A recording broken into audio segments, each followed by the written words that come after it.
Buenas tardes, gracias por su paciencia.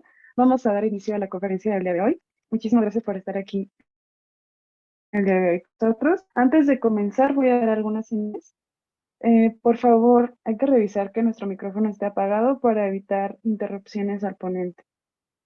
Les comento que alrededor de las 7 de la noche voy a compartir un enlace. Es muy importante que entren, por favor, y llenen el formulario. Es para que puedan recibir su constancia con su nombre completo. Otra situación, si tienen alguna pregunta, algún comentario, pueden escribirla en el chat durante la conferencia y al final de la plática le vamos a dar lectura para que el doctor nos pueda responder. Estaremos al pendiente de todos ustedes. Y bien, ahora sí vamos a comenzar. Voy a presentarles al ponente del día de hoy. Él es el doctor Oscar Daniel González Santana. Él es médico veterinario zootecnista por parte de la FES Cuautitlán de la UNAM. Tiene una maestría en fauna silvestre por parte también de esta misma institución y un doctorado en educación por parte del Centro en Superiores en Educación. De igual forma, cuenta con diplomados en medicina de animales de zoológico por parte del INFAC. Y bueno, en cuanto a su experiencia, es docente desde hace 10 años en el área de fauna silvestre en FES Cuautitlán. Laboró durante más de 10 años en el Zoológico de San Juan de Aragón, en las áreas de bienestar animal, enriquecimiento ambiental, y es médico veterinario de sección, responsable en el área de aves, teporingos, jaguares, con el borrego cimarrón y venados. También en el área de educativa, en proyectos y programas. Y bueno, él ha participado como organizador y ponente de diversos cursos y congresos con temas diversos de fauna silvestre como bienestar, enriquecimiento, medicina y aprovechamiento sustentable. Y también ha sido asistente en diversos eventos de capacitación en México y en el extranjero. Disfruten mucho de la ponencia del día de hoy y estamos al pendiente. Adelante, doctor, por favor. Hola, ¿qué tal? Buenas tardes a todos. Muchas gracias a los organizadores por la invitación y especialmente a la doctora Gabriela. Pues bueno, voy a compartir mi pantalla para empezar. Denme un segundito.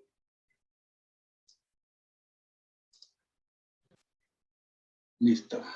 Ahora sí. Bueno, pues vamos a iniciar con el tema del día de hoy. La plática lleva por nombre Zootecnia de fauna silvestre. ¿Cómo se hace? ¿Sí? Más que ser esta plática una guía detallada de paso a paso, ¿no? Cómo y qué es lo que tenemos que hacer, pues, para poder realizar el aprovechamiento de las especies silvestres, pues más bien es como un intento de abrir el panorama a esta forma en que los veterinarios, los biólogos y otras profesiones afines podemos desenvolvernos desde un punto de vista profesional, donde definitivamente podemos obtener nosotros ingresos y además, pues evidentemente, tener un cuidado hacia la vida silvestre en general, ¿de acuerdo? Pues bueno, vamos a esta plática, pues,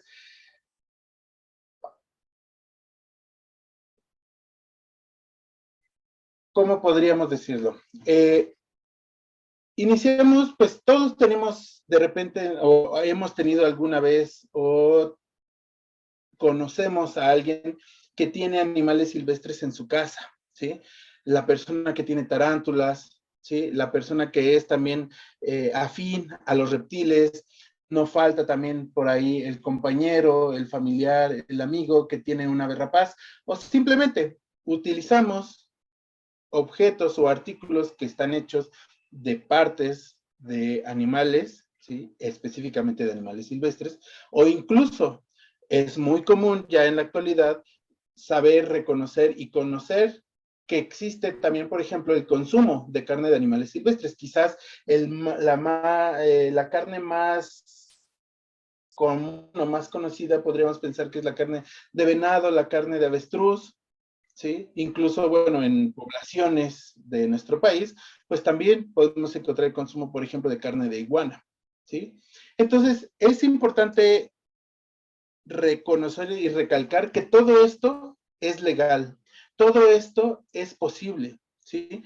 Yo puedo vender un animal como una mascota, yo puedo tener un animal en mi casa y exhibirlo, ¿sí? Yo puedo comerme a ese animal, yo puedo hacerme unas botas de ese animal, ¿sí? Básicamente podemos hacer un montón de cosas con los animales y no necesariamente implica que tenemos que depredar la naturaleza, no necesariamente implica que tenemos o que no tiene que haber un trato digno y respetuoso, ¿sí? Porque todo lo que se hace con otras especies, desde el punto de vista zootécnico, también se puede hacer con especies de fauna silvestre. Ahora, la pregunta aquí es cómo lo podemos hacer, cómo puedo yo tener a una mascota no convencional, cómo puedo yo producir carne no convencional, cómo puedo yo meterme a este mundo de la zootecnia, de la fauna silvestre, y además poder ser un usuario o poder ser alguien que obtiene estos ejemplares, partes o derivados, sin que haya también un problema legal de por medio. Porque sí, nosotros vemos en la tele que es muy común, que ya entraron al domicilio en Ecatepec y que creen que tenía 2 leones, ¿no? Y llevaron. Esos leones, pues por una u otra razón, hubo faltas o fallas en alguno de estos puntos que nosotros vamos a tocar más adelante y que por eso se decomisan, ¿sí? O también, y más bien, y también vamos a conocer entonces por qué sí hay especies que no debemos nosotros de tocarlas, de manipularlas, de comprarlas, de venderlas, ¿sí? Entonces, de eso se trata más o menos esta plática, de abrir ese panorama, más que ser, les decía, más que ser eh, pues una guía, ¿sí? Más que ser unos puntos de, ahora voy a hacer esto y ahora sigue este paso y sigue este paso. Más bien es como para entender cómo lo podemos hacer y cómo también nosotros como consumidores exigir que el animal, la parte, el producto, el derivado, sea sustentable, ¿sí?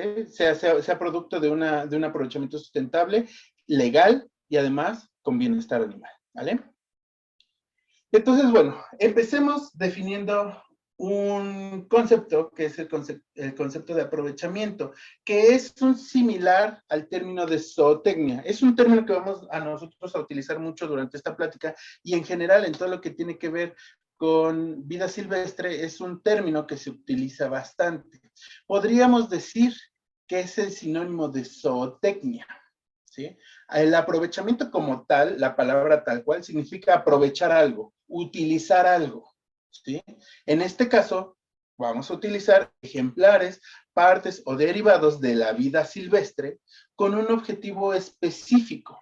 ¿Sí? Es decir, nuevamente, lo podemos traducir como un símil, como un sinónimo, como algo muy similar zootecnia. Por eso el título de la plática es cómo se hace la zootecnia de la vida silvestre o de la fauna silvestre. Quizás si yo hubiera puesto, aprovechamiento de fauna silvestre, pues a lo mejor uno que otro, sobre todo los más jóvenes, los estudiantes que apenas van ingresando a esto de fauna silvestre, quizás no sea tan llamativo, ¿sí? Entonces, el término aprovechamiento lo vamos a utilizar como un símil de zootecnia. ¿Vale? Entonces, como les decía, es uso, ¿sí? De ejemplares, partes y derivados de la vida silvestre con un fin específico. ¿Cuál es ese fin específico? Pues básicamente el que nosotros queramos, el que nosotros nos propongamos, ¿vale? Porque los fines pueden ser tan complejos, ¿sí? O tan diversos como se puede hacer con otras especies o con las especies domésticas, ¿de acuerdo? Por ejemplo, uno muy obvio, muy claro, es la compraventa de animales, ¿sí? Eso ya es un objetivo. ¿Qué quiero hacer? Obtener recursos, obtener ingresos a partir de la compra o de la venta, bueno, de la venta, en este caso, o bien yo adquirir un ejemplar parte o derivado a través de una compra, ¿sí? Tan simple y sencillo como eso puede ser mi objetivo de para qué quiero yo entonces producir animales silvestres. Otro objetivo muy importante y que vamos a ver más adelante es conservación. Definitivamente podemos hacer mil y un cosas con las especies silvestres y específicamente con las especies nacionales, las especies mexicanas, las especies nativas. La conservación es un punto sumamente importante, ¿sí? Debe de ir más allá y debe trascender más que solamente el aspecto productivo o el aspecto económico. ¿Por qué? Porque en este caso las autoridades mexicanas nos permiten, ¿sí?, el aprovechamiento, la producción, ¿sí?, el uso de animales mexicanos, aunque se encuentren en alguna categoría de riesgo, es decir, puede estar el animal en peligro de extinción y sigo pudiendo producirlo para hacer hamburguesas, ¿sí? Por hacer un ejemplo. Entonces, la conservación es un aspecto muy importante y que vamos a ver más adelante, que va de la mano. La conservación en México forzosamente tiene que ir de la mano del aspecto productivo y del aspecto económico, ¿sí? La conservación no se hace de nada más de amor y de llorando en TikToks y todo eso. No, la conservación se hace a partir de generar ingresos, ¿sí? Y por, por ponerles un ejemplo, imagínense una comunidad, ¿sí?, pobre en Oaxaca, en Chiapas, que tiene poco acceso a alimentos, ya ni digamos a servicios, ¿sí? ¿Qué será más fácil para ellos?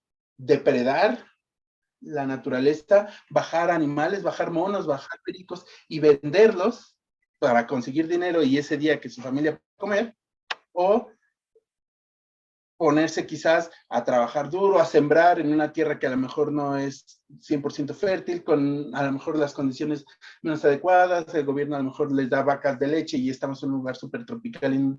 Pues obviamente lo primero que van a hacer estas personas, pues es la cuestión más sencilla, ¿no? Ok, ya vi que puedo vender un mono araña, ya vi que puedo vender unos pericos, malbaratados, por cierto, y, y ya, hoy ya comí, ¿vale? Sin embargo, la producción de fauna silvestre legal y sustentable plantea una oportunidad de diversificación productiva, sobre todo para ese tipo de comunidades donde ganan más ellos manteniendo los recursos donde están que extrayéndolos y depredándolos, ¿no? Vamos a ver esto más a continuación. Pero recuerden, la conservación no se hace de amor. La conservación se hace con dinero, se hace con estímulos. La conservación se hace por conveniencia, si ustedes lo quieren ver de este modo, ¿sí? Nadie va a conservar algo que no le deja dinero. Por supuesto que si te deja dinero, por supuesto, vamos a conservar la selva, que sigan llegando los gringos y los extranjeros.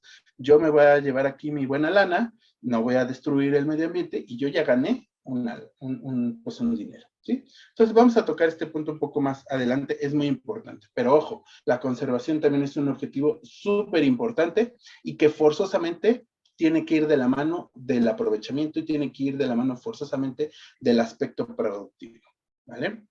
Bien, ¿qué otros objetivos podemos plantearnos? Es decir, los que queramos, tanto como se puede hacer con especies domésticas, lo mismo se puede hacer con especies silvestres, como por ejemplo, producir huevo, carne, leche, piel, hasta lo mismo que se podría producir quizás en especies domésticas, lo podemos hacer con especies silvestres, ¿sí? Huevos de aves, de avestruz, por ejemplo, carne de venado, leche de camella, ¿sí? La cacería es otro punto que también quisiera tocar más adelante porque es un punto muy controvertido. ¿Cómo es que puede hablar de producción de fauna silvestre y hablar de la cacería? Ya, maldito, ¿no? Ya me va a salir de la plática. No, vamos a ver que la cacería, de hecho, es una de las formas de aprovechamiento o como les decía, de zootecnia, mejor organizados, más productivos y además con mejores resultados desde el punto de vista de la conservación en nuestro país, ¿vale? Entonces, vamos a desmitificar un poco esta parte, pero lo vamos a ver más adelante, ¿sí? Digo, para que no me cancelen todavía. Lo vamos a tocar conforme vayamos avanzando. En fin, hay muchos otros objetivos los que nosotros queramos poner. Ecoturismo, ¿sí? La misma pura exhibición, simplemente tener un animal no convencional en mi casa, ¿sí? O incluso hasta la investigación entra dentro de todo este rubro, ¿sí? Recoger caca en el cerro para mi tesis, eso es aprovechamiento, ¿vale? Ahora bien, vamos a tener diversos tipos de manejo. Un manejo, pues esto no es tan alejado para todos los veterinarios, porque es un manejo intensivo o un manejo extensivo. Incluso puede haber modalidades híbridas o mixtas, ¿sí? Donde el manejo intensivo es el que se realiza en cautiverio, ¿sí? En confinamiento, poniendo restricción de X o Y forma al animal, ¿sí? Para tenerlo yo más controlado. Controlado en el sentido de el aspecto medioambiental, controlado el aspecto nutricional, ¿sí? El aspecto incluso hasta de reproducción, ¿sí? Entonces, confinados es un manejo de tipo intensivo, ¿vale? Un manejo de tipo extensivo es el que se va a realizar en la naturaleza o no restringiendo los movimientos o el desplazamiento de los animales. Es el que podemos hacer, podríamos decir, al aire libre. ¿De acuerdo? El intensivo entonces es en cautiverio, el extensivo pues es afuera, en el medio ambiente inmediato. ¿De acuerdo? Y básicamente aquí como ejemplos tenemos a la especie, son pecaris de collar, donde desde un punto de vista de manejo intensivo, quizás puede ser en un zoológico, quizás puede ser en una UMA de producción de carne o para venta de ejemplares de pie de cría, ¿sí? O sea, yo los tengo confinados y es mucho más fácil poderlos manejar desde ese punto de vista para esos objetivos o para esas formas de aprovechar que les acabo de comentar, ¿sí? La forma extensiva, como les platicaba, es la que se hace, pues, al aire libre. Entonces tenemos a los pecaris, pues, en total libertad, ¿sí? Y puede ser a lo mejor para una UMA de cacería, ¿sí? Puede ser para ecoturismo, ¿sí? Entonces, no tengo por qué restringir esos movimientos. Obviamente, tanto la forma intensiva como en el extensivo tiene sus pros y sus contras, y el manejo, o más bien la forma de aprovechar a la vida silvestre, va a depender mucho, ¿sí? De mis objetivos. ¿Qué es lo que voy a querer esa especie? Para yo poder entonces decidir si me voy por un manejo intensivo, me voy por un manejo extensivo o en una modalidad mixta, ¿sí? Pero nuevamente va a depender mucho de yo qué es lo que quiero, qué estoy visualizando, qué estoy pensando, qué quiero hacer, ¿sí? Ahora, el aprovechamiento de la vida silvestre se puede llevar a cabo básicamente en dos tipos de instalaciones. En las UMAS, que seguramente ustedes han escuchado ya este término, o en los PIMS, que es muy probable que también ya lo hayan escuchado, ¿sí? Son las únicas dos formas legales, ¿sí?, en que se puede producir la vida silvestre, ¿sí? Por vida silvestre no me refiero únicamente a los animales. Vida silvestre también incluye plantas, incluye hongos, ¿sí? Entonces, bueno, desde el punto de vista legal, solo está permitido el aprovechamiento bajo UMAS o bajo PIMS. Si no estamos inscritos en unos o en otros, simplemente lo que produzcamos, aunque sea con las mejores intenciones y que no haya sido por depredación, simplemente ni es legal ni cumple con cuestiones de sostenibilidad o sustentabilidad, ¿vale? Entonces, bueno, las UMAS son las unidades de manejo para la conservación de la vida silvestre, ¿sí? Este fue el primer esquema productivo organizado que es moderno, ¿sí?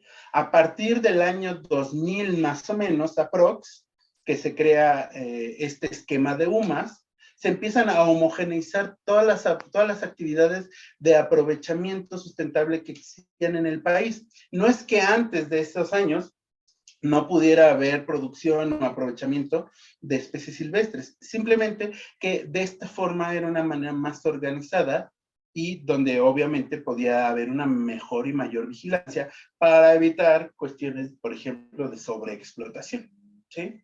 Entonces, la UMA, ¿sí?, como su nombre lo indica, está muy enfocada a cuestiones de conservación, ¿sí? Por eso la gente antes que cuando solamente existía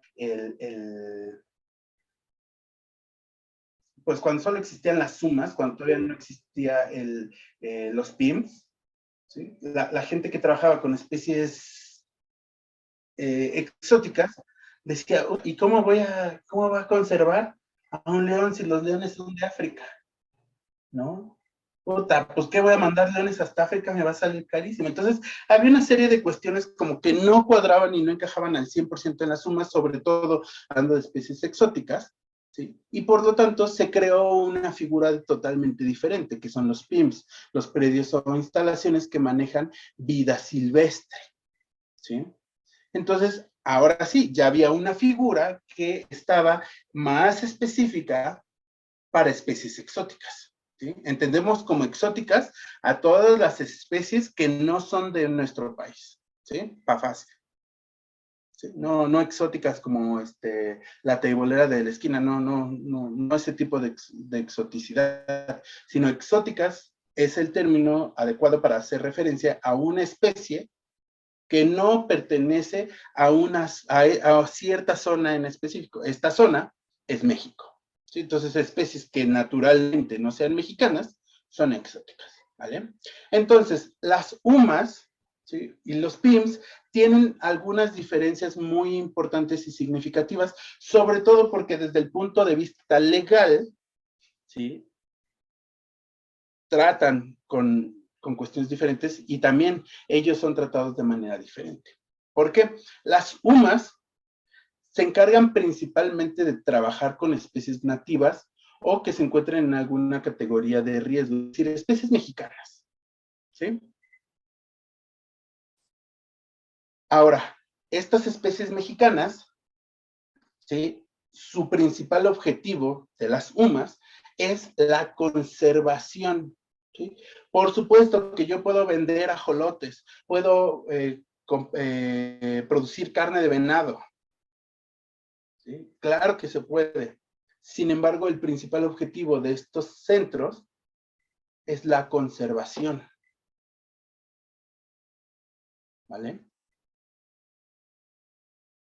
Y por lo tanto, requieren que el representante legal, que a partir de ahora le pondremos como nombre asesor técnico, tiene que estar certificado por la Semarnat. Quiere decir, bueno, y para certificarse por la Semarnat, tiene que ser titulado de alguna carrera afín, como veterinaria, biología, agronomía, ¿sí?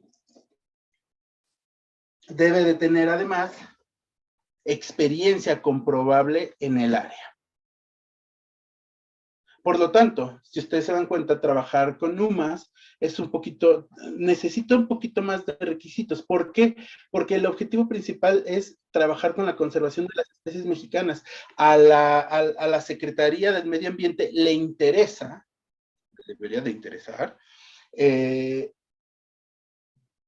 que las decisiones que giren en torno a las especies que pudieran o no estar en alguna categoría de riesgo, es decir, en peligro de extinción o amenazadas, por ejemplo, pues sean llevadas por alguien que sepa del tema, ¿sí? Por eso se requiere que el asesor técnico esté certificado y por eso se requiere que sean titulados de una rama afín y con experiencia comprobable en el área.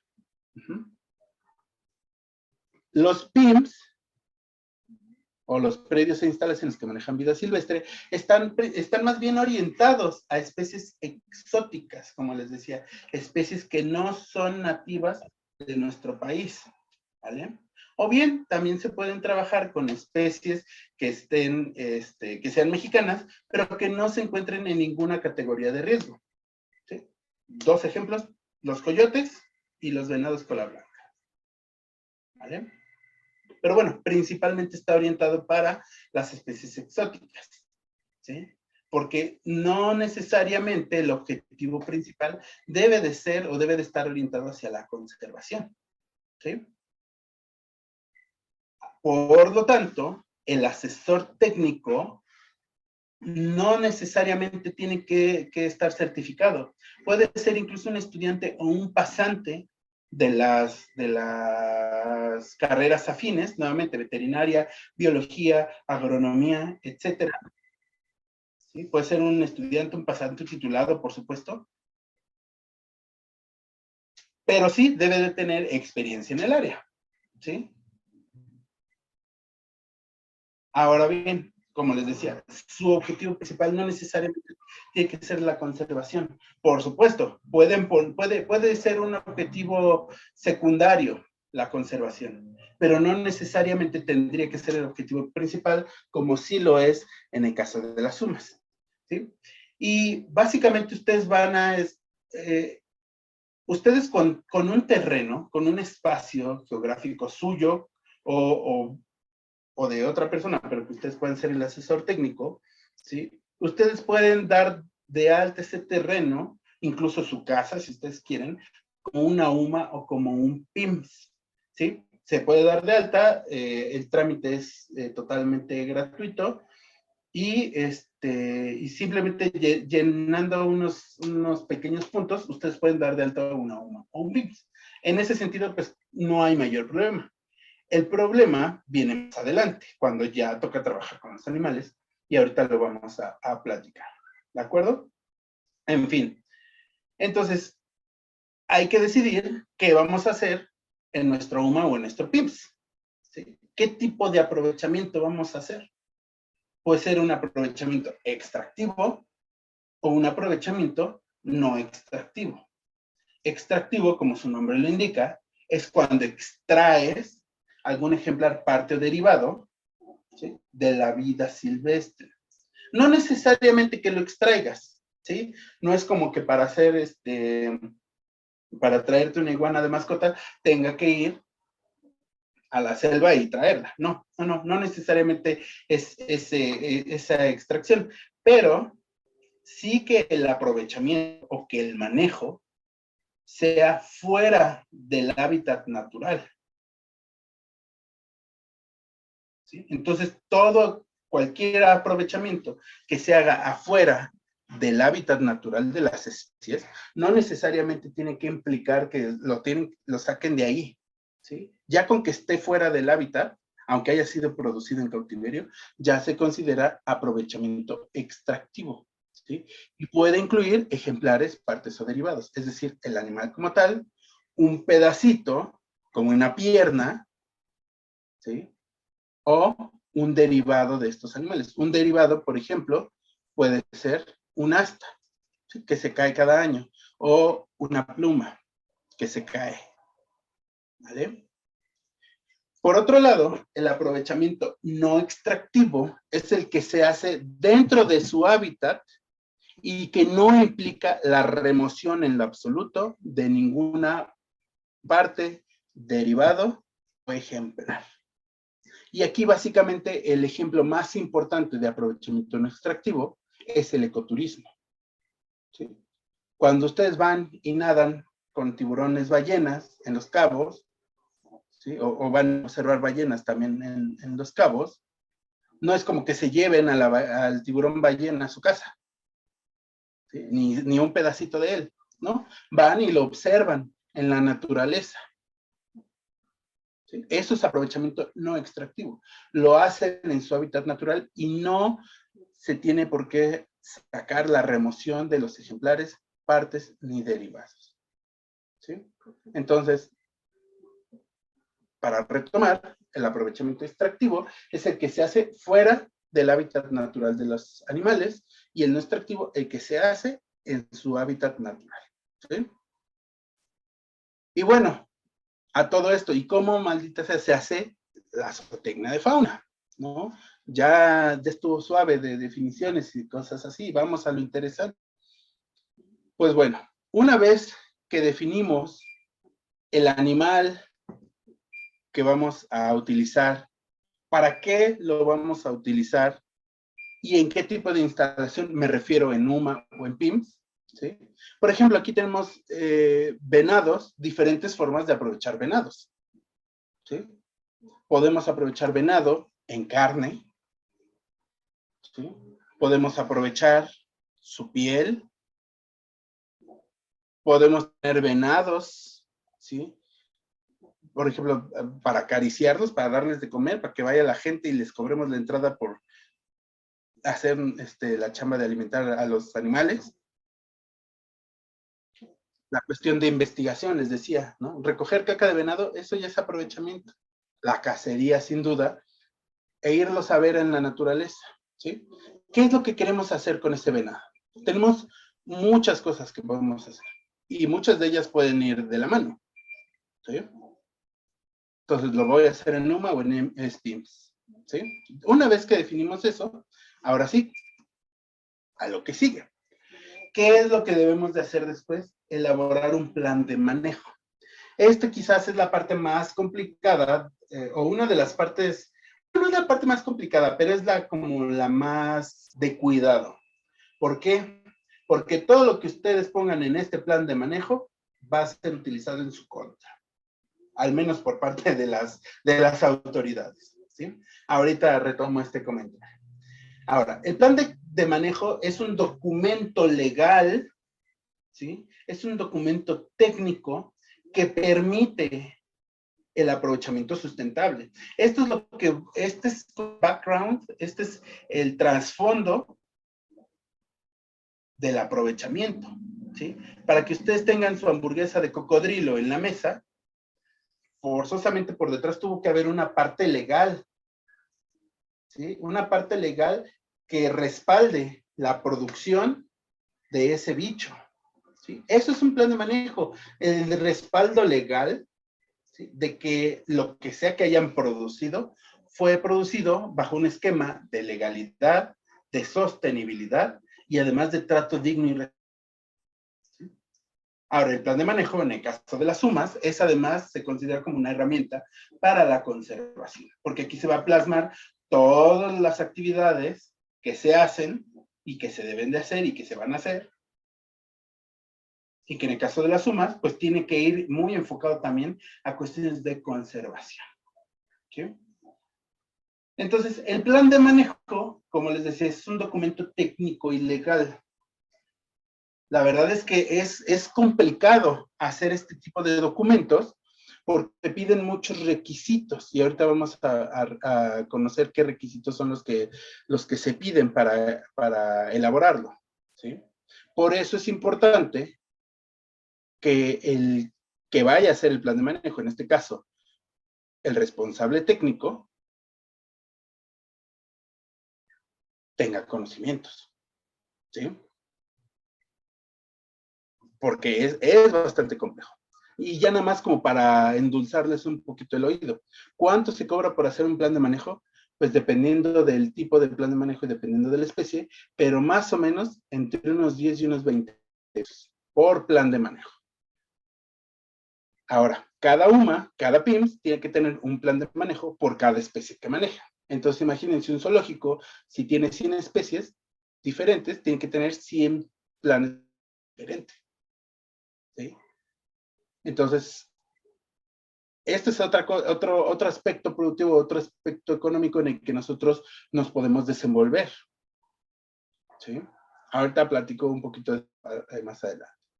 Entonces, los planes de manejo, ¿sí? Son muy importantes porque sin este sustento legal, simplemente no hay, o por lo menos no hay autorización por parte de la Secretaría, ¿sí? Por parte del gobierno, por parte de instituciones legales, para producir, tener, ni mucho menos aprovechar los recursos naturales, ¿sí? Entonces, en Internet hay muchos planes de manejo tipo. Los planes de manejo tipo, hagan de cuenta que son como ejemplos de qué es lo que debe de incluir un plan de manejo, por ejemplo, en este caso orientado a venado temazate, o orientado a teporingo, o orientado a palomas de X especies, ¿sí? Son ejemplos, pero nuevamente son solo eso. No puede ser como el copy-paste del plan de manejo y así entregarlo a la Semarnat, porque se van a reír de ustedes y les van a decir, no, mano, vuélvelo a hacer, ¿no? Ahora, ¿quién elabora entonces este plan de manejo? Como lo habíamos estado platicando, un responsable técnico, que en este caso somos nosotros veterinarios, los biólogos, los agrónomos, ¿sí? Personas de carreras afines, ¿sí? Para nuevamente poder plasmar y tomar decisiones y poder poner todo lo que se va a hacer ahí, ¿vale? Porque como les decía, todo lo que se plasme en el plan de manejo puede ser utilizado en su contra. Por ejemplo, retomando el ejemplo de los leones estos de Catepec, que fueron famosos, ¿no? Que los tenían ahí en la azotea y que después se los llevaron al Black Jaguar, White Tiger y pobrecitos estaban peor. A esos bichos los decomisaron, no porque estuvieran maltratados, no porque no tuvieran papeles de legal procedencia, se los llevaron y los decomisaron porque tenían faltas en el plan de manejo, simplemente porque pusieron cosas que a la inspección por parte de las autoridades, que en este caso es Profepa, pues se dieron cuenta que pues, no era la realidad. Por ejemplo, si ustedes ponen que el piso es de pasto, cuando vaya Profepa, el piso tiene que ser de pasto, porque si no, ustedes están mintiendo en un documento legal, ¿sí? Entonces, por eso les digo, todo lo que pongan aquí puede ser usado en su contra. Ahora bien, previo a la elaboración o durante la elaboración del plan de manejo, hay que tomar en cuenta algunos aspectos. Para empezar, ¿qué tipo de propiedad es donde vamos a poner y voy a tener animales y voy a hacerles su plan de manejo? Porque puede ser propiedad privada, puede ser propiedad ejidal, comunal, federal, ¿sí? ¿De quién es el dueño legal de esa tierra? ¿Sí? Porque eso también les van a pedir, ¿no? Documentos donde se acredite el título de propiedad y de quién es, ¿sí? ¿Qué tipo de aprovechamiento vamos a hacer? ¿Extractivo o no extractivo? ¿Voy a poner voy a producir huevo o carne o va a ser de cacería? ¿Sí? ¿Qué especie o especies vamos a manejar? Aquí recalco otra vez, cada especie que se tenga en la UMA o cada especie que se tenga en el PIMS deberá tener su plan de manejo específico por especie, ¿sí? Y también es importante tomar en cuenta, sobre todo para nosotros los veterinarios, que vamos a utilizar o debemos de manejar por lo menos lo básico de los sistemas de información geográfica. Sí, quizás ahí en ese sentido los biólogos estén un poquito más equipados en ese sentido. Los sistemas de información geográfica son los que nos dan estas imágenes por capas y que son programas computacionales, ¿sí? Satelitales, que nos ayudan precisamente a poder elaborar algunos puntos, ¿sí? De los planes de manejo y que debemos de conocer lo básico para poderlos llevar a cabo. No es indispensable, pero para poderlo hacer de una manera más sencilla, sería bueno conocer los sistemas de información geográfica, ¿vale? Ahora sí, ¿qué debe de tener un plan de manejo? ¿Sí? Pues estos incisos. Lo podemos encontrar en el artículo 40 de la Ley General de Vida Silvestre. Ojo, el plan debe de tener un plan de manejo para UMAS, para especies que estén albergados en UMAS. ¿Sí? Debe tener objetivos específicos, metas e indicadores de éxitos. ¿Sí? Debe de venir toda la información biológica de la especie que vamos a manejar o de la especie de la que estemos platicando que estemos realizando su plan de manejo, la descripción física, biológica del área y de la infraestructura. Aquí es donde entran los sistemas de información geográfica, porque se ven todas estas cuestiones a través de mapas de la zona. Quizás aquí en la ciudad sea un poco más sencillo, ¿sí? Que está un poco más zonificado todo y hay hasta planos, pero en provincia, donde es una zona a lo mejor y tenemos una UMA de cacería y que no tenemos nada, pues vamos a tener que usar forzosamente sistemas de información geográfica porque no está zonificado nada, ¿sí? Entonces, ahí será quizás todavía mucho más importante, ¿sí? También debe incluir los métodos de muestreo, es decir, ¿cómo voy a decirle a la secretaría cuántos animales tengo? ¿Sí? Y quizás si ustedes están trabajando con serpientes y las tienen todas en toppers, pues ya saben cuántas tienen. ¿Sí? Ah, tengo 30 boas. Ok, perfecto, ahí no hay tanto problema. Pero ¿cómo le puedo decir a la secretaría cuántos venados tengo en 30,000 hectáreas? En un espacio muy amplio. ¿Sí? Y luego si la vegetación es muy densa, entonces aquí juegan un papel muy importante las técnicas de muestreo o las estimaciones de poblaciones, que a través de fórmulas matemáticas, a través de recoger, por ejemplo, caca de venado, bueno, me encontré tantas letrinas por X cantidad de espacio, bueno, creo, o más bien estimo, que tengo 34.2 venados. Entonces, métodos de muestreo también los solicita la secretaría. ¿Qué actividades voy a realizar y cuándo? ¿Sí? Todas las medidas de manejo sobre el hábitat, manejo de poblaciones y manejo de ejemplares. Aquí va desde manejo nutricional, manejo medioambiental, hasta cuestiones de manejo físico, conductual y químico. ¿Vale? Ahora, ¿qué medidas de contingencia? Es decir, hay un terremoto, ¿qué voy a hacer? Ahorita que están de moda los sismos, ¿verdad? Esas son medidas de contingencia. ¿Qué voy a hacer si hay sismos? ¿O qué voy a hacer si se me inunda mi UMA? ¿Sí?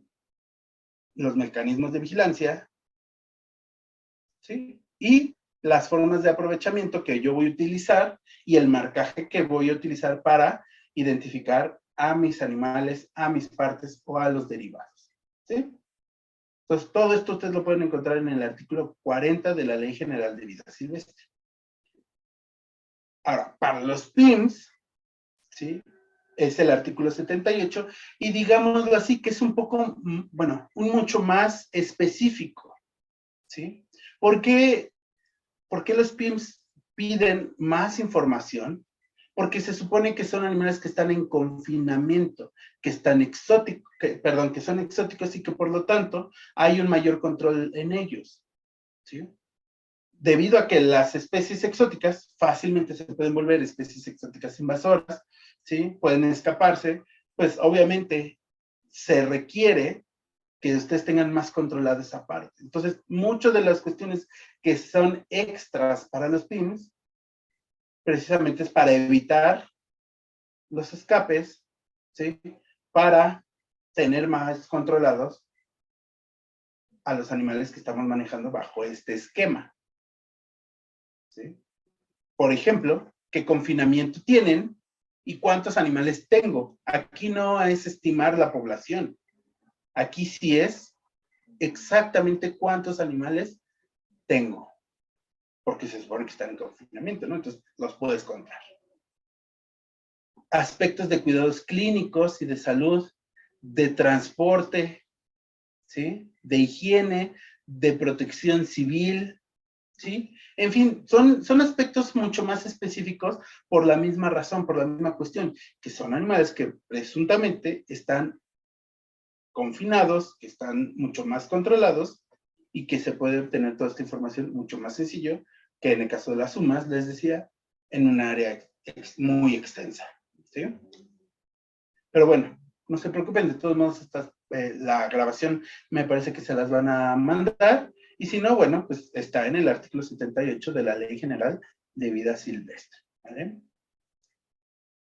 Entonces, 60 días después, más o menos, les van a dar, una vez que se mete el plan de manejo a la secretaría, ¿sí? Ustedes lo llevan su plan de manejo a la oficialía de partes para que se los aprueben o se los rechacen con correcciones, ¿sí?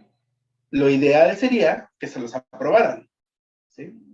Porque si no, si hay correcciones o hay que modificar, tienen que esperarse otros 60 días posterior a que ingresen nuevamente la solicitud, ¿sí? Entonces, bueno, 60 días después ya les dicen que sí. Y ahora sí, ya que tenemos nuestro plan de manejo aprobado, ya podemos hacer manejo, ya podemos hacer el aprovechamiento, la zootecnia como tal, ¿sí? Entonces, el manejo de fauna silvestre va a ser la aplicación de todos los métodos y las técnicas para el aprovechamiento sustentable, para la conservación de la vida silvestre, bueno, de la fauna silvestre y en general del hábitat. ¿Sí? Porque aquí manejo no va restringido únicamente al manejo conductual, manejo físico, manejo químico, que muchas veces estamos muy acostumbrados, pues hablando de cuestiones de medicina. ¿Sí? Desde el punto de vista del aprovechamiento, puede haber incluso manejo ambiental, y no me refiero al enriquecimiento. Me refiero a cómo voy a manejar yo el hábitat de mis animales para que estén bien, para que tengan alimento, agua, resguardo y un lugar físico donde estar y que no se me mueran. Por ejemplo, en esta imagen tenemos venados cola blanca que pasó un camión y le soltó concentrado. Eso es manejo ambiental, eso es manejo nutricional. Si este camioncito o esta camioneta no hubiera llegado y les hubiera dado concentrado, estos venados en el invierno se mueren, más con esta densidad poblacional que se ve en la imagen. ¿Sí? Entonces, yo quiero animales para cacería, yo quiero animales para producir carne, está bien, pero tengo que darles todo lo que está en mis manos, pues para que sobrevivan y poderlos apoyar, ¿verdad? Por ejemplo, borrego cimarrón en el norte para cacería, ¿sí? O liebres, o palomas, o codornices.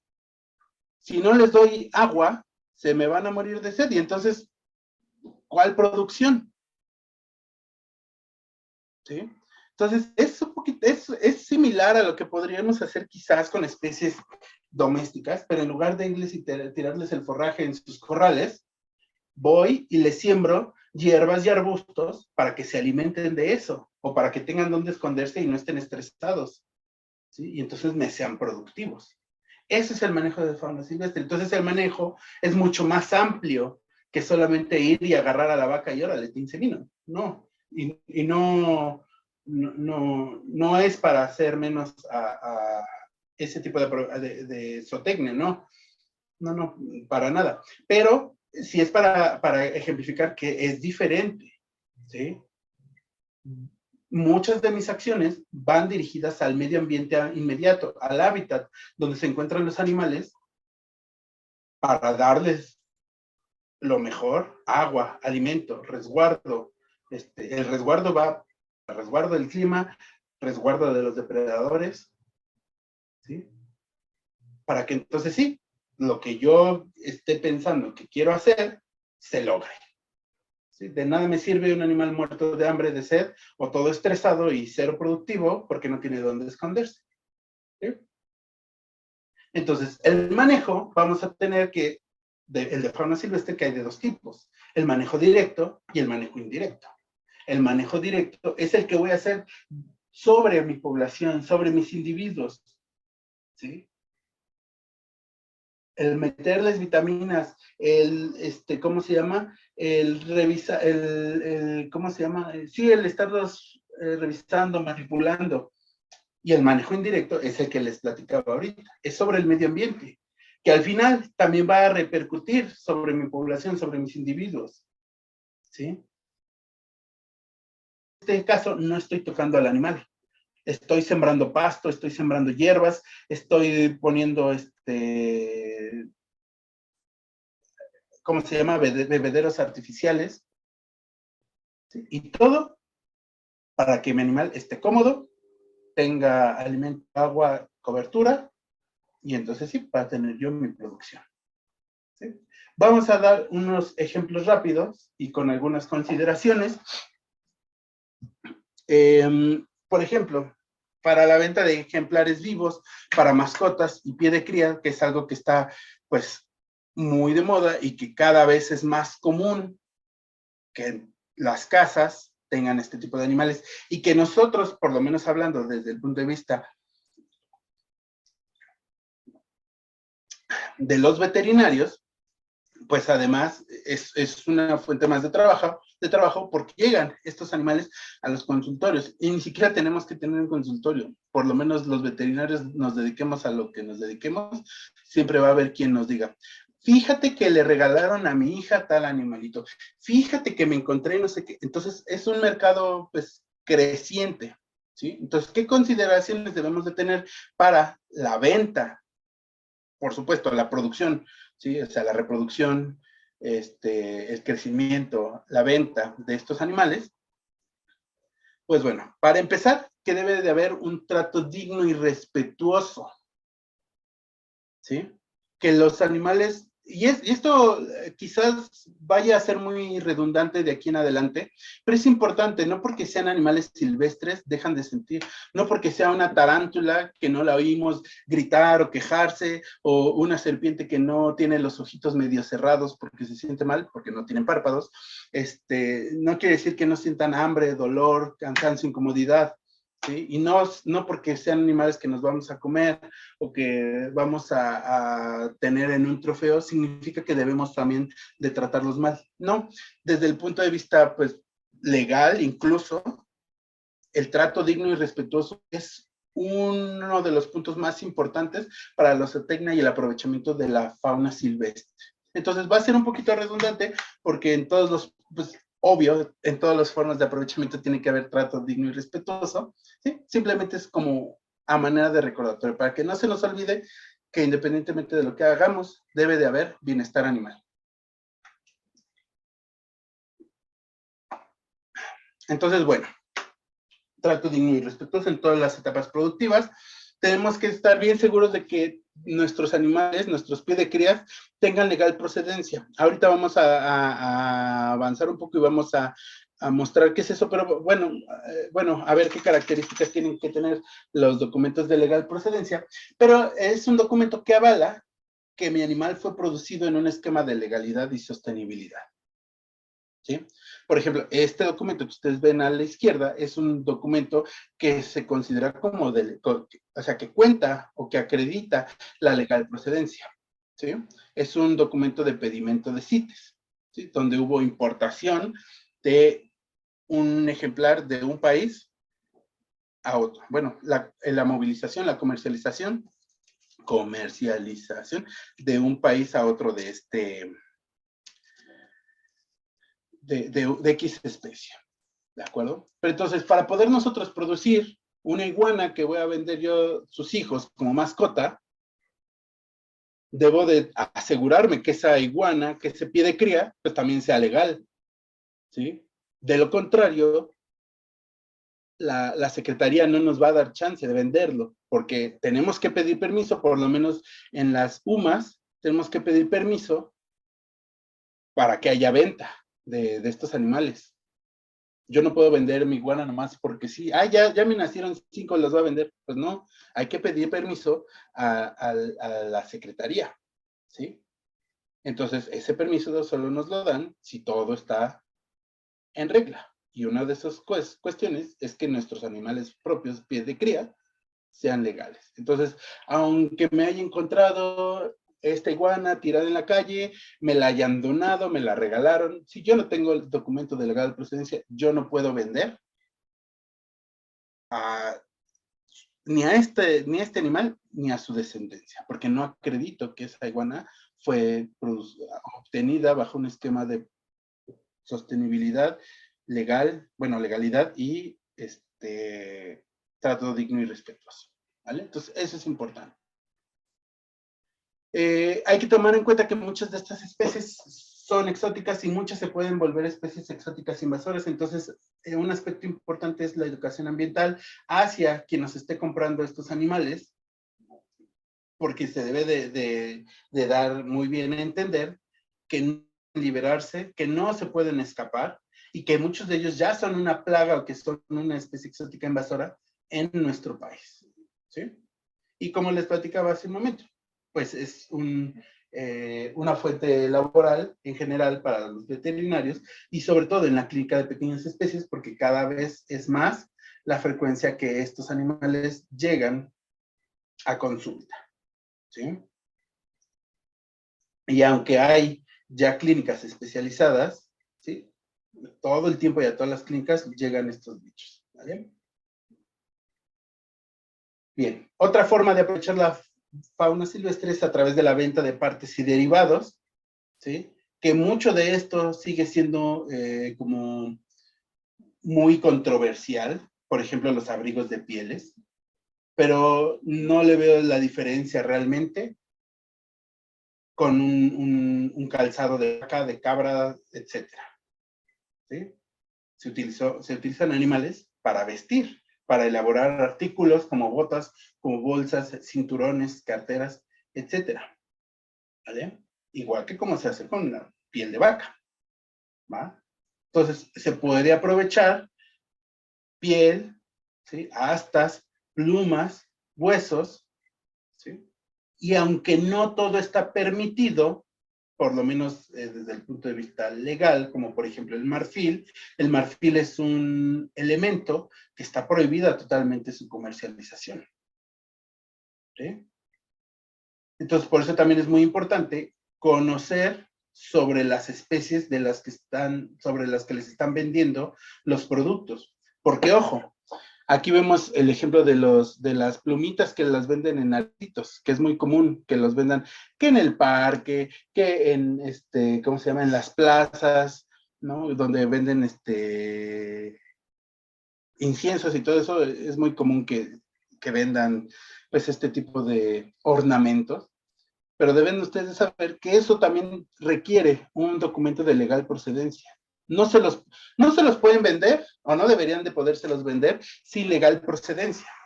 Tendrían que emitirles un documento donde diga que esas plumas fueron producidas bajo un esquema de legalidad, sostenibilidad, trato digno y respetuoso. ¿Sí? Pero si ustedes se los piden a las personas, le van a, o sea, o les dicen, ¿qué? ¿De qué me estás hablando? O si saben, pues se echan a correr, ¿verdad? Entonces, todo esto requiere también comprobantes, ¿sí? Si ustedes compran unas botas, por ejemplo, en Cuadra, les van a dar un documento que avale que la piel de avestruz o la piel de mantarraya o de venado o de serpiente o de lo que sea de lo que estén hechas sus botas fue producida en X o Y UMA, ¿vale? Entonces, es importante, les decía, poder identificar de qué especie es, sobre todo para no favorecer el tráfico ilegal. Porque de repente quieren vender pieles que es que de cocodrilo de X especie y resulta que era de otra y las quieren pasar pues al extranjero y pues no, ¿vale? Entonces en general en todo esto es un poquito, se requiere un ojo de buen cuidado, saber de qué bicho se trata cada parte, ¿vale? Ahora bien, la producción de carne, de huevo, de leche, son productos que entran dentro de lo gourmetoso, ¿sí? Lo podríamos definir como carne no convencional, huevo no convencional, leche no convencional, y que realmente desde el punto de vista, por lo menos,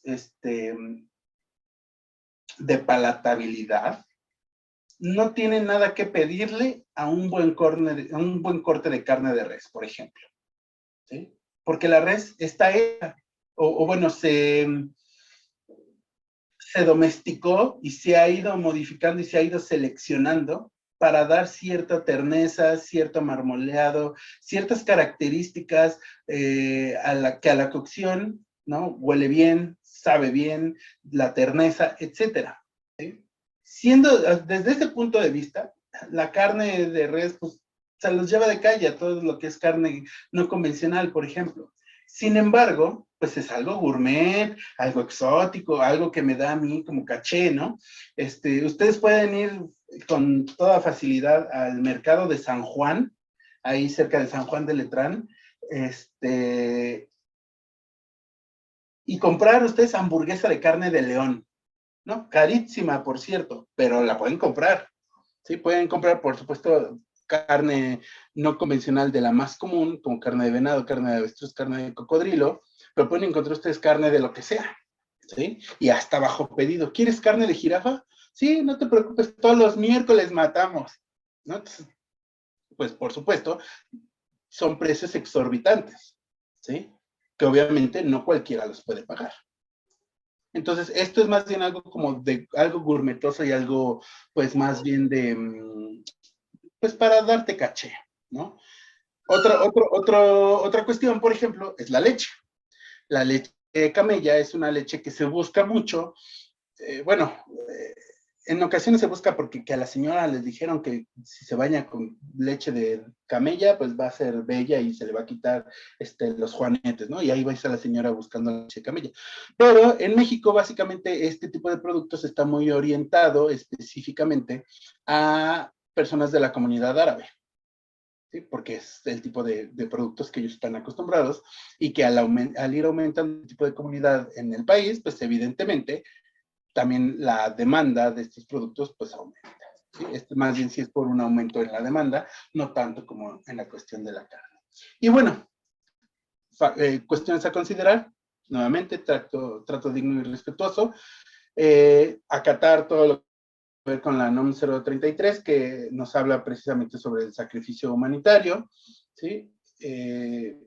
Lo que ya hemos platicado de que tiene que ser sostenible, producido desde un punto de sostenibilidad y legalidad, ¿sí? Evidentemente todas las cuestiones de equidad deben ir de la mano, porque si no, imagínense, por ejemplo, en México que se consume carne de armadillo, ¿sí?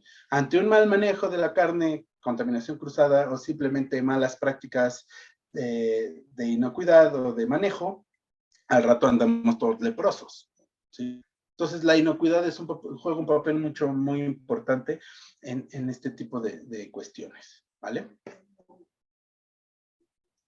Ahora bien, la cacería cinegética es otro aspecto muy importante y que además, les decía, es muy...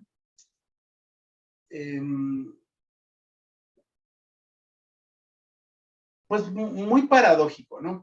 Por así decirlo. La verdad es que hay muchos mitos alrededor de la cacería cinegética, ¿no? Ahí tienen a la Lucerito, ¿no? Que mató en las noticias, ¿no? Dijeron, ay, Lucerito mató a un borrego cimarrón, se van a extinguir por su culpa, y pues si se dan cuenta no es un borrego cimarrón, es un íbice, es un tipo de cabra europea, silvestre por supuesto, pero pues fue producida para eso, ¿sí?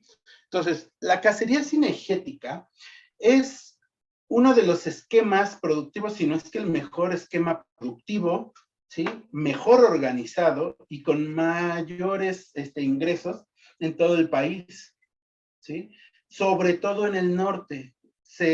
La derrama por la cacería legal, por supuesto, la cacería legal, sustentable, bien organizada, es la cacería cinegética, ¿vale? No me estoy metiendo, por lo menos ahorita, en nada que tenga que ver con cacería ilegal o cacería furtiva. Esto es cacería legal, esto es cacería organizada, sustentable, ¿sí? Entonces, tiene una derrama económica súper importante, ¿vale? Y además es de las formas de aprovechamiento que más favorecen la conservación. No sé si sabían ustedes, pero la conservación del borrego cimarrón se dio gracias a la cacería.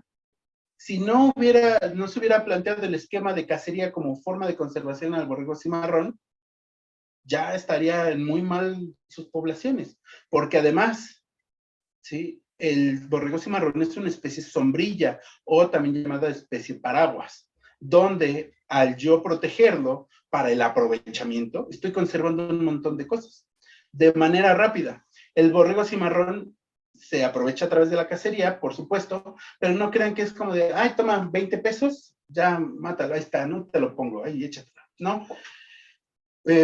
Más o menos son, si no mal recuerdo, son $200,000 lo que cuesta empezar la puja, porque los borregos cimarrones se venden en subastas.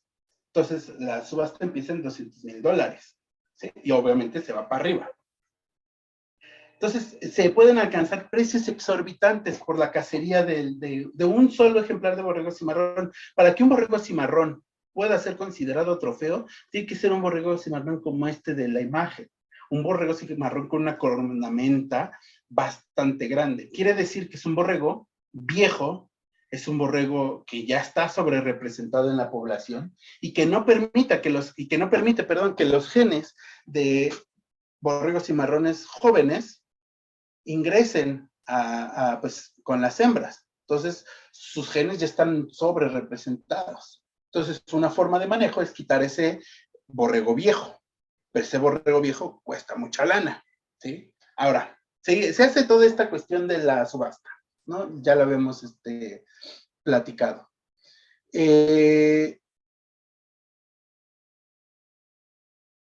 Posteriormente llega el cazador al área, a la sierra de Chihuahua, y dice, ah, pues voy a cazar al borrego cimarrón. ¿Ustedes creen que nada más va a la sierra y dice, ah, pues ahí está, me lo he hecho ya, gracias, ya me voy, en un ratito, en un día? Pues no, tiene varios días, tiene que estar en la sierra, ¿sí? Caminando,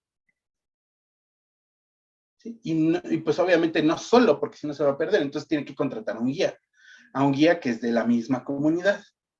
Entonces están varios días ahí, pues hay que hacerle sus quesadillitas, hay que tenerle ahí su bebida, hay que tenerle su musiquita, todo al señor para que pues se sienta a gusto cazando, porque además es toda una experiencia para los cazadores, ¿sí? Evidentemente, si logran abatir al borrego cimarrón, pueden tener un trofeo, el cual cuesta aparte. Entonces, vean, todo eso extra, todo eso plus, es más derrama económica, y eso, ¿dónde creen que queda? Pues en esa UMA. Entonces, le convendrá a esa comunidad vender un borrego cimarrón cada X número de tiempo, subastarlo, y ganarse esos millones de dólares para subsistir durante, no sé, un año, 2 años, a toda la comunidad, ¿eh? O mejor le seguimos intentando, pues como no les gusta la cacería, pues mejor seguimos intentando a ver si nos pega el maíz, aunque ya son como 8 meses que no llueve, y pues las vacas, ¿no? A ver si podemos sobrevivir para darles gusto de no matar animalitos, ¿no? Pues igual, ¿no? Entonces, ¿qué creen que será mejor? Pues evidentemente la cacería del borrego cimarrón, ¿sí? Entonces, por eso es una especie también que se considera sombrilla o bandera, porque obviamente estas personas, en lugar de depredar el hábitat para poner campos de cultivo o para poder meter cabras o borregos, mejor cuidan el ecosistema para que haya más borregos cimarrones y se puedan vender. Entonces, para que ese borrego esté bien, tiene que tener agua, tiene que estar el medio ambiente bien, tiene que haber vegetación, y eso evidentemente va a ayudar a la conservación de lagartijas, de búhos, de cactus, de serpientes, de correcaminos, etcétera. Entonces, es una forma de cuidar no solamente al borrego cimarrón, sino a otras especies. Y ojo, no les estoy incitando a cazar. Si no les gusta cazar, está bien, no pasa nada.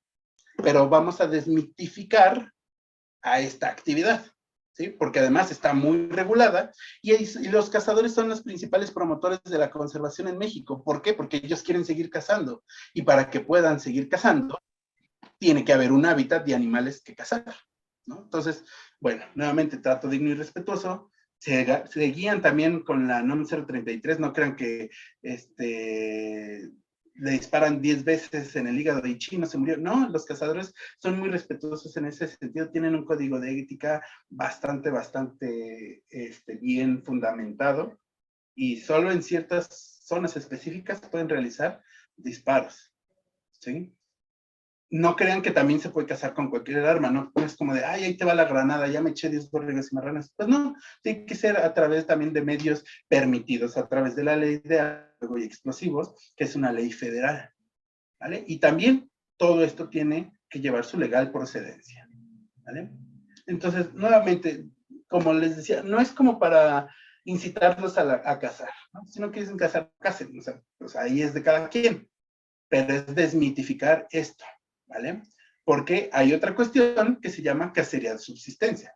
La cacería de subsistencia es una cacería que realiza la gente de ciertas comunidades, ¿sí? O sea, no cualquiera puede realizar cacería de subsistencia, solo comunidades muy pobres, comunidades que son etnias ya muy específicas, sin servicios, sin acceso por ejemplo, a luz, a agua, drenaje, etcétera. Son comunidades indígenas totalmente, los lacandones, los huiraricas, o sea, específicas pueden hacer cacería de subsistencia. Y es con la única finalidad de obtener proteína de origen animal o para cuestiones de usos y costumbres. Nada más. Entonces, no es una, pues, más como de para vender al animal que cazaron, no, es más bien para poder ellos comer un día más y poder sobrevivir. Ahora, todo esto ya está regulado también. La Secretaría del Medio Ambiente y Recursos Naturales, regula y emite las tasas, ¿sí? O sea, por ejemplo, ok, tú en un año puedes cazar 5 venados cola blanca. O sea, tú con tu comunidad. ¿Sí? Eso incluye ya las astas y la cabeza que van a usar para la danza del venado. ¿Sí? Entonces, no cualquiera puede hacer este tipo de cacería. Está regulada y solamente etnias muy específicas con suertes de caza muy específicas. Nuevamente, no agarran el cuerno de chivo, ¿no? Tiene que ser con flechas, con arcos, con trampas, cuestiones muy tradicionales de etnias muy específicas. Lo que sí está mal y lo que no debemos de propiciar y no debemos de favorecer es la cacería ilegal, la cacería furtiva. Precisamente todo lo que hemos estado hablando ahorita es para evitar esto. Y que tristemente en México ocurre mucho. Se venden monos, se venden pericos, ¿sí? Se venden partes y derivados, ¿no? Ustedes van a Tepito y piden huevos de tortuga carey y se los venden, ¿sí? Ustedes pueden comprar un perico a la vuelta de la esquina. Eso es cacería ilegal, cacería furtiva, y esto es lo que no debemos de favorecer. Eso sí no está bien, ¿vale? Porque ni está regulado y evidentemente, pues es una actividad ilícita, ¿vale? Entonces, esto es precisamente lo que estamos en contra de. Para eso estamos, pues, teniendo estas pláticas, para evitar esta cuestión, ¿sí? Para ver cómo sí se debe de hacer y cómo no debemos de hacerlo también, ¿vale? Actividades de aprovechamiento extractivo, por ejemplo, están la observación de ballenas, de tiburón ballena, que también están regulados, ¿sí? Definitivamente debería de haber más vigilancia, ¿sí? Pero hay dos normas oficiales mexicanas, la 131 y la 171, que se deberían de cumplir y que las embarcaciones que los llevan a hacer estas actividades deben de cumplir, ¿sí? Por ejemplo, no sé si vieron por ahí en Facebook o en las noticias que a una surfista le cayó una ballena y que a otro surfista se lo tragó también momentáneamente una ballena, ¿sí?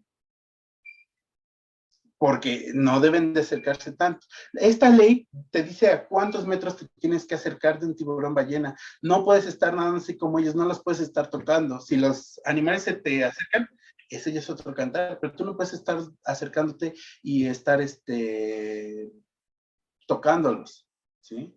Entonces son cosas que deberían de estar más vigiladas, pero que definitivamente, al menos en papelito, están reguladas, ¿sí? Eso es lo de la vigilancia, ya es otro cantar, es tema de otra índole, pero bueno, están las regulaciones y cómo se debería de hacer en caso de realizarse estas actividades productivas, ¿vale? Lo mismo los campamentos tortugueros. Los campamentos tortugueros pues se encuentran en zonas donde las tortugas van y ovopositan, ¿sí? Y los dueños de esos terrenos manejan esos huevos para precisamente dar pláticas de educación ambiental o incitar a la gente a la liberación, etcétera, pero obviamente todo también tomando en cuenta las regulaciones legales, en este caso la NOM 162, ¿vale? Aquí hay algo muy importante que es el monitoreo comunitario y por eso son también muy importantes estos lugares, estos sitios o estas formas de aprovechamiento, porque de otra manera no nos alcanza el personal, no alcanza el personal para poder saber cuántos huevos pusieron, de qué especie, de cuántos fue la arribazón, de tortugas, etcétera. Esto se hace con monitoreo comunitario, es decir, que la gente participe en esos conteos y ya después con los números que se emiten y que cada UMA, en este caso, logró conseguir, bueno, llegaron, no sé, 200 tortugas y pusieron un estimado de 1,000 huevos y de esos 1,000 huevos el 80% sobrevivió y se liberaron. ¿Sí? Entonces, eso aumenta, por supuesto, o ayuda a los esfuerzos de conservación. ¿Sí?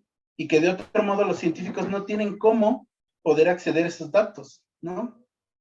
O sea, no es que a los científicos no les guste ir a la playa, pero pues, ¿cuándo van a contar tantas tortugas ¿Cuándo van a contar tantos huevos? Pues es complicado, ¿no? Entonces, todo este tipo de formas de aprovechamiento ayudan precisamente a los conteos.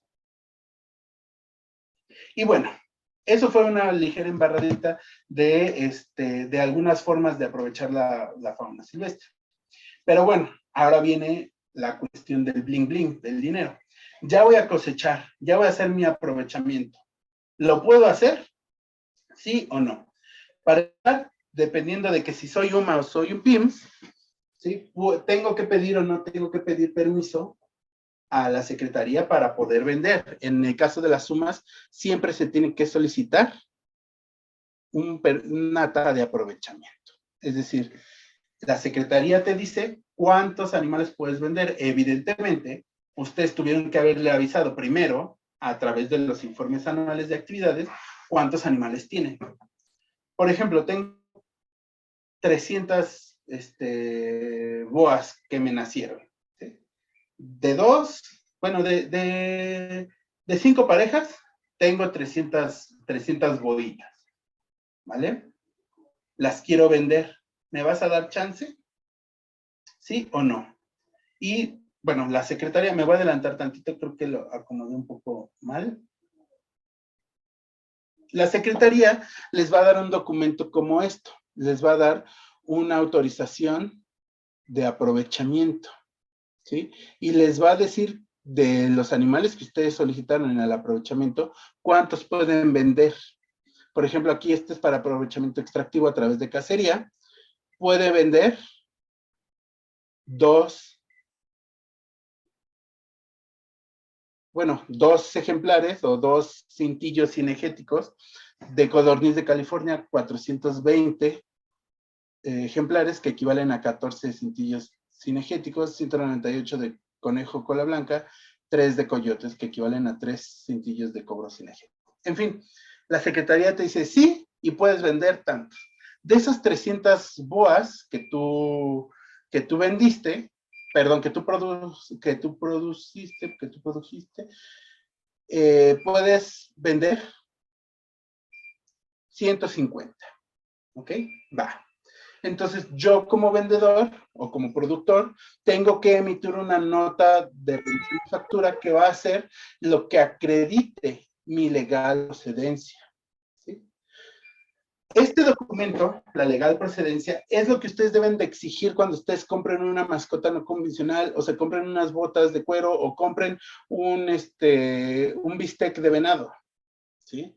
Es el documento donde se acredita que precisamente ese animal fue producido bajo un esquema de sostenibilidad, ¿sí? Bajo un esquema de bienestar animal y que fue legal. ¿Vale? Ahora, hay 2 documentos que sirven para acreditar la legal procedencia. El primero es una nota de remisión o factura y la otra es un documento de pedimento de CITES, que es el que les había enseñado anteriormente. Si ustedes importan un animal que se encuentre en algún apéndice de CITES, deben de darles este documento que se le conoce como pedimento de CITES, y con eso es más que suficiente para acreditar su legal procedencia. La nota de remisión de factura debe de tener algunos aspectos que son muy importantes, ¿sí? Porque si su nota de remisión no tiene estos puntos, puede ser apócrifa o simplemente está mal hecha y su animal entonces se convierte en un ejemplar ilegal y ustedes pues también se meten en problemas legales. ¿Sí? Entonces deben de venir foliadas, ¿sí? Aquí vemos foliadas. Deben de traer el número de oficio con la autorización del aprovechamiento. Ese acá lo vemos, SGPA DGBS 05064 10, ¿vale? Ese es el número de oficio de autorización. Deben de venir los datos de dónde se hizo el aprovechamiento, es decir, la UMA o el PIMS. Muchas veces las comercializadoras lo que hacen es que ponen sus datos suyos de ellos, ¿sí? ¿Por qué? Pues porque no quieren que les ganen el changarro, ¿no? Entonces los de las comercializadoras no ponen a quién le compraron la iguana que les vendieron a ustedes de mascota, porque no les conviene. Pues porque si ustedes ven, lo compró la UMA, las iguanitas, a la próxima me voy a ir con ellos y comprarles las iguanas a ellos para que me les den datos. Entonces las comercializadoras hacen eso. Pero desde el punto de vista legal, eso no se puede hacer. Entonces eso sería una legal procedencia, pues, que simplemente no pasa. No cuenta como legal procedencia. Entonces debe de traer los datos de la UMA donde se produjo, ¿vale? La especie, ¿sí? El nombre científico, el sexo y el marcaje del animal que se vendió, o los animales, ¿sí? ¿Por qué? Porque el marcaje es único e irrepetible, ¿sí? Se supone que no debería de haber dos iguanas con el mismo microchip, porque entonces ya estaríamos blanqueando animales, ¿no? Entonces no puede haber dos aves con el mismo anillo o dos animales con el mismo arete. Nuevamente, eso es blanquear animales, eso ya es ilegal.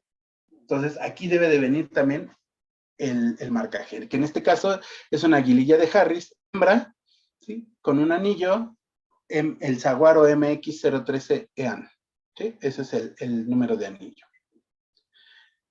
El número, ¿qué tasa de aprovechamiento se autorizó y en qué proporción está? Retomando el ejemplo de las boas, me dejaron vender 150 boas. Si yo vendo uno, mi proporción será 1 de 150. Si yo vendo otra, voy a vender la 2 de 150. Si yo vendo 10 más, voy a estar vendiendo de la 3 a la 12 de 150. Y así sucesivamente hasta que venda el 150 de 150. ¿De acuerdo? Entonces eso es importante, que aparezca la tasa que me permitieron y qué proporción es la que me están vendiendo, ¿sí? Y el nombre del titular y sus, ¿cómo se llama? Datos fiscales, ¿vale? Eso debe de tener una notición o una factura para poder acreditar la legal procedencia. Si falla en alguno de estos puntos, automáticamente ya no sirve esa legal procedencia y pues obviamente ese es un problema para el que se lo vendieron. O en caso de que ustedes lo hayan comprado, si es que les dieron un papelito, si viene algo aquí mal, pues obviamente su animal ya no está bien. Por eso hay que exigir que nos lo den. Tiene que ser además en original. No les pueden dar copia, porque eso es algo que hacía mucho Mascota. Mascota vendían los animales y cuando le pedían su nota de remisión, uno entre 1000, les daban copias, y no, les tienen que dar los originales. Por eso, Mascota ya no vende animales, porque pues obviamente blanqueaba mucho y hacía cosas chuecas, y obviamente pues ya no se los permiten. ¿Sí? Entonces, este es otro ejemplo, este es de Yo por un ajolote, ¿sí? Donde vienen todos los puntos que tocamos anteriormente, ¿sí? Y así viene cuando autorizan también las tasas de aprovechamiento, en este caso es de almejapismo, les dicen de cuándo a cuándo lo pueden vender, en este caso cosechar, del 9 de julio del 2015 al 8 de julio del 2016, a través de la técnica de bajamar, y pueden aprovechar 1,373 almejas pismo.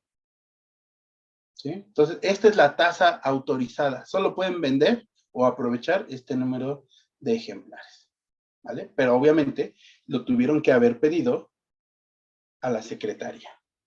Si no lo piden, no los pueden vender, ¿vale? Entonces, como habíamos platicado, también tiene que tener marcaje. Entonces, todos los animales que ustedes produzcan deben de traer un marcaje, pero ojo, marcaje permanente, ¿sí? De repente, cuando los animales son muy chiquitos, como por ejemplo un ajolote bebé, una tarantulita bebé, una tortuguita bebé, pues bueno, es difícil que le puedan poner un microchip, ¿vale? Pueden ponerle un método temporal, pero antes de venderlos, ustedes lo tienen que ya mandar con un marcaje permanente. ¿Sí? Porque imagínense, ustedes le pintan en el caparazón de la tortuguita el número 1, ¿no? De que es la 1, y después cuando muda se le caen. Y entonces cuando los agarra Profepa y les dice, a ver, ¿dónde está la identificación de tu tortuga? Ahí es la 1. ¿Y dónde dice? Aquí ya no dice nada. Entonces se pueden meter en problemas, ¿vale? Entonces por eso el marcaje debe de ser específico para cada especie y además único, irrepetible y permanente, ¿vale? Está prohibido, ya casi para terminar, está prohibido el aprovechamiento extractivo específicamente de pericos mexicanos, primates mexicanos, mamíferos marinos mexicanos, tortugas marinas mexicanas, el tiburón peregrino, el tiburón ballena y el pez sierra. No hay aprovechamiento extractivo de estas especies, ¿sí? Es decir, no pueden ustedes ni comprar ni vender partes, derivados ni ejemplares de ninguno de estos grupos, ¿sí? Entonces, no pueden comprar huevos de tortuga, no pueden comprar artículos de tortuga carey, no pueden comprar tortugas marinas vivas. ¿Sí? Es ilegal. Y obviamente ustedes no las pueden vender tampoco. Pueden tenerlos a lo mejor en sus sumas o en sus clims, pero no puede haber aprovechamiento extractivo. ¿Vale? Y bueno, ya para terminar, pues el manejo de la fauna silvestre en general tiene 3 puntos específicos o 3 actores que participan y que debemos de tener bien en cuenta, que no podemos hacer el aprovechamiento o la zootecnia sin tomarlos en cuenta. Uno es la cuestión ecológica, que incluye a nuestros animales como tal, la cuestión social, que somos los seres humanos, y la cuestión económica. Por mucho que de repente nos dé a nosotros, ¿no?, ese sentimiento de, ay, malditos humanos, ¿por qué no nos extinguimos y todo? La realidad es que formamos parte del ecosistema, formamos parte del hábitat. No podemos salirnos de esta ecuación o de esta triada, ¿sí? Formamos parte del ecosistema, entonces tenemos que tomar en cuenta también las cuestiones sociales. Porque si no tomamos en cuenta las cuestiones ecológicas o las sociales o las económicas, simplemente nuestro aprovechamiento, nuestra zootecnia va a fallar, ¿sí? Entonces debemos de hacer el manejo, el aprovechamiento, la zootecnia, utilizando datos técnicos, datos científicos, ¿sí? No nada más ahí con sentimentalismos. Por eso les decía en un principio, la conservación no se hace con corazoncito, dando likes y llorando en Facebook. Así no se hace la conservación. La conservación se hace generando ingresos, generando dinero, dejando que las comunidades vean que les conviene más tener un perico vivo, o sea, que vale más ese perico vivo en su medio ambiente y que les va a traer muchos ingresos que malbaratarlo, ¿sí? Entonces, la conservación, el aprovechamiento tienen que ir de la mano, porque son alternativas productivas y son formas en que podemos incentivar que la gente participe en la conservación, ¿sí? Mientras ellos ganan dinero, mientras no se mueren de hambre. Les decía, el ejemplo más clásico es el del borrego cimarrón, ¿sí? En lugar de que esas comunidades se mueran ahí de sed, de hambre en la sierra, pues que produzcan borrego cimarrón y que lo vendan y que puedan tener un bienestar social, ¿sí? Obviamente tenemos que hacer esto desde un punto de vista legal. Por muchas buenas intenciones que tengamos, nos regimos por la legalidad. Entonces tenemos que hacerle caso a las leyes, ¿sí? Y obviamente no debemos de olvidar que en todas esas etapas, todas las formas de aprovechamiento, debe de haber un trato digno y respetuoso, debe de haber bienestar animal. Eso va sí o sí ya de cajón, ¿de acuerdo?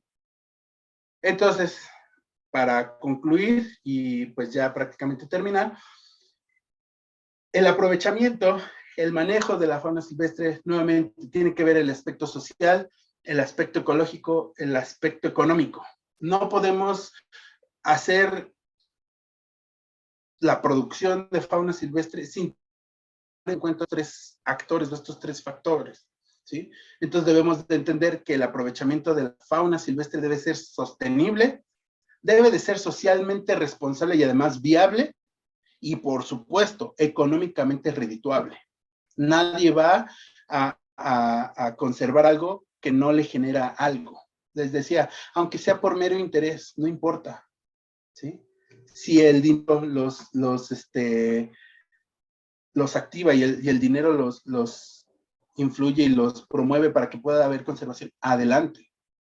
No importa, pero que se haga, ¿sí? Entonces, sostenible, socialmente responsable, económicamente redituable, ¿vale? Entonces, pues bueno, con esto termino mi plática. Espero que haya sido de su agrado, ¿sí? Creo que me extendí un poquito más de la hora. No sé si haya preguntas, comentarios. Como les decía, es una embarradita. La verdad es que esto es un mundo, pero espero poder haberles podido ayudar en abrir un poquito el panorama y a incentivarlos a que veamos esto como una cuestión productiva, ¿no? Sobre todo porque en provincia se necesita gente capacitada y se necesita además, pues que vayamos a provincia, ¿vale? Entonces, el trabajo no está aquí solo en la ciudad, también está ahí allá en provincia. Muchas gracias. Gracias a todos. Ok. Muchísimas gracias, doctor. Antes de iniciar con la sesión de preguntas, para que pueda tomar un respiro y tomar tantita agua, voy Gracias. a hacerles algunos comentarios. Veo que tuvieron algunos problemas entonces no se preocupen, les vamos a compartir la grabación en cuanto la tengamos lista para que puedan verla y va a estar disponible por 15 días. De igual forma, les vuelvo a comentar que la constancia se les enviará por correo electrónico en un plazo de 7 días hábiles. Para eso les envié por el chat el registro de asistencia. En la parte en donde les pedimos ya sea su cédula, su credencial de estudiante, tira de materias, les comentaba que es como protección al gremio para evitar problemas de usurpación de profesión o que se haga el mal uso de nuestras constancias. Es la única razón. Sus datos están seguros. Entonces, bien, estar con las preguntas. Ya tenemos el chat. Y permítanme un momento, porque ya se me perdieron, están algo arriba. Y bueno, la primera pregunta dice, si tengo una PIMS, ¿puedo aceptar algún ejemplar de donación de la misma especie de los que manejo? Se te escucha muy cortado. Las puedo ir leyendo junto a la par contigo para no Claro, doctor, sin perderlos, problema. porque sí, de repente como que no te escuché la mitad de la Ok, pregunta. sí, sin Ok, problema. ya, la de Manolo, ¿verdad? Sí, Mm, sí se podría aceptar que tú aceptes algunos ejemplares de la especie que tú estás manejando y de que tú tienes tu plan de manejo, pero hay dos puntos que son importantes mencionar en ese sentido. La primera es tu plan de manejo debe de tener esto ya previsto, o sea, que en tu plan de manejo digas que puedas aceptar este tipo de animales. Y segunda, no lo puedes aceptar de cualquiera. Los únicos que pueden ir y depositarte, porque ni siquiera es una donación, sería bajo el esquema de depositaría. Los únicos que pueden hacer eso es Profepa, ¿sí? La Guardia Nacional y la Procuraduría, pero a través de Profepa, ¿sí? O sea, solo Profepa básicamente puede llegar y decirte, ok, tú tienes un PIMS de leones. Fíjate que yo decomisé de la Jusco, decomisé 3, te los puedo dejar en tu PIMS, tú decides si sí o si no, pero ojo, esos animales nunca son tuyos, jamás en la vida van a ser tuyos, siempre van a ser propiedad de la nación, ¿de acuerdo? Porque son decomisados en este caso, ¿vale? Son propiedad de la nación y en el momento que quiera, Profepa puede llegar y decirte, ¿sabes qué? Vine por los 3 leones que te dejé hace 10 años, ¿todavía los tienes? Pues gracias por cuidarlos, te cuidas, ¿no? Obviamente, lo que hagas tú con esos animales, como reproducirlos, por ejemplo, sí se puede. Sí se puede, ¿vale? Es decir, tú, sus hijos de esos leones, sí les puedes, un segundo. perdón. Tú los hijos de esos leones que te dejaron en depositaría, sí los puedes vender, ¿vale? Pero los animales que te dejaron en depositaría, jamás les puedes hacer otra cosa más que tenerlos ahí. Ni siquiera los puedes mover del lugar. Me refiero, o sea, no te los puedes llevar a otras instalaciones, ¿sí? Se tienen que quedar ahí, ¿vale? Entonces, solo bajo ese esquema, que Profepa te los deje como bajo depositaria y tiene que estar planteado desde el principio en tu plan de manejo, ¿sí? No sé si quedó resuelta la duda. Gracias, doctor. Pasamos a la siguiente pregunta. Sí. Es de Penélope. No sé si ya me escucha bien. Sí. Ok.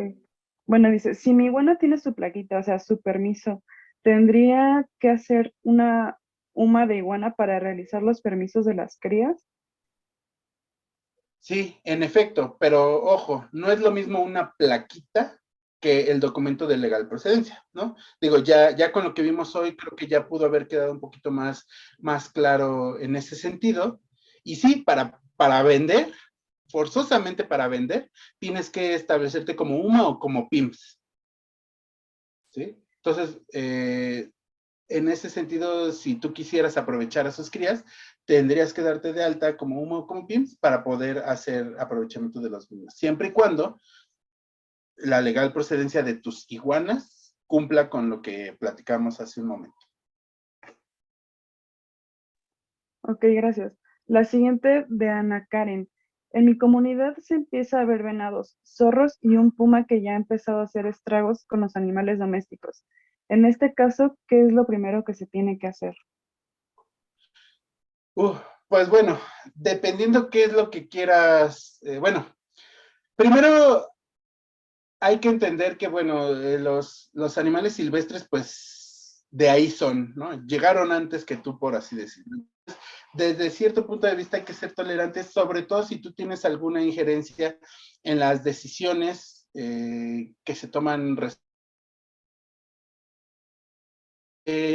Segundo, en este sentido, ¿qué es lo que tú pues quieres hacer? ¿Sí? Porque hay muchas que podrías hacer. O sea, puedes poner tu UMA y aprovechar esos animales que ya están dentro de tu terreno y que los puedes aprovechar.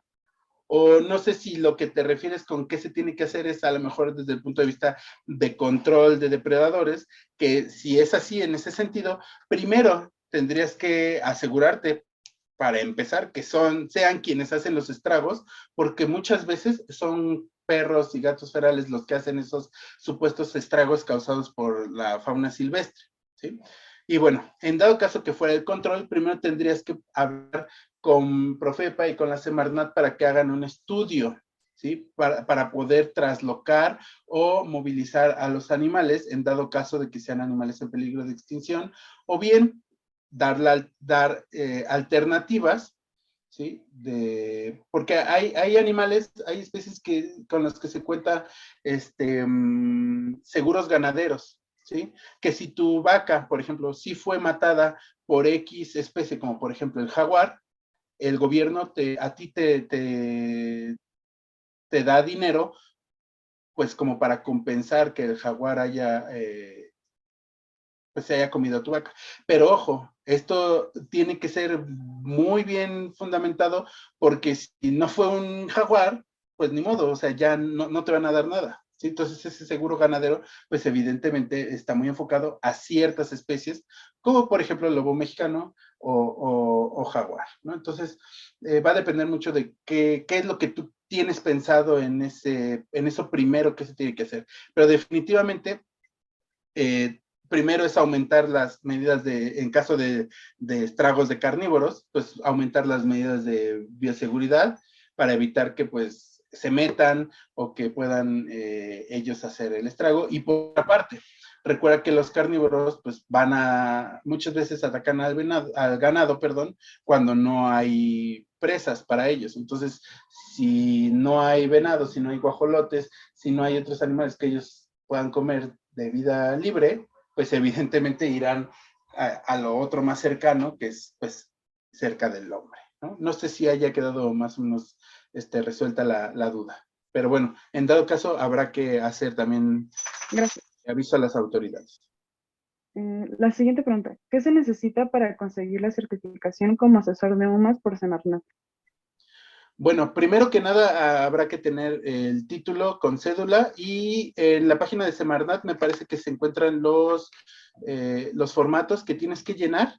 Y lo que no recuerdo es que si esto lo puedes hacer por internet o tienes que ir forzosamente a la, ¿cómo se llama? A la secretaría para hacer el trámite en físico. Es lo que ya no recuerdo muy bien. Pero bueno, estos documentos o estas cuestiones que tienes que pues tú demostrar ante Semarnat, pues simplemente tienes que llenar estos formatos y es más que suficiente para que empiece el proceso de acreditación. Y una vez que estés acreditada, pues bueno, ya te van a dar como un documento donde formas parte de un padrón de asesores técnicos de UMA, donde está a disposición para que cualquiera te pueda checar o simplemente tú ya empezar tus trámites con cualquier UMA o con cualquier PIMS con el que tú estés trabajando. Bueno, con esa pregunta ya daríamos por terminada la sesión. Y bueno, hago entrega de su constancia, doctor. Muchísimas gracias por su plática. De verdad estuvo muy interesante y muy amena. Entonces, pues le quiero decir como un agradecimiento por su colaboración con nosotros. No, al contrario, muchas gracias. Gracias a todos. Gracias por invitarme y espero que de verdad les haya parecido interesante y muy amena. ¿Vale? En verdad, muchas gracias. Muchísimas gracias. A todos ustedes también por estar presentes. Bueno, y de igual forma, recuerden, les voy a hacer llegar su constancia en los próximos 7 días hábiles para que no se desesperen. Cualquier cosa nos pueden contactar por electrónico o por WhatsApp. Y ya por último, como pequeño comercial, pues el doctor va a estar presente en nuestro seminario que empieza el día lunes de medicina preventiva en mamíferos de compañía no convencionales. Entonces, espero esta otra ocasión. Que tengan una buena noche. Nos vemos pronto. Hasta luego. Muchas gracias. Hasta luego.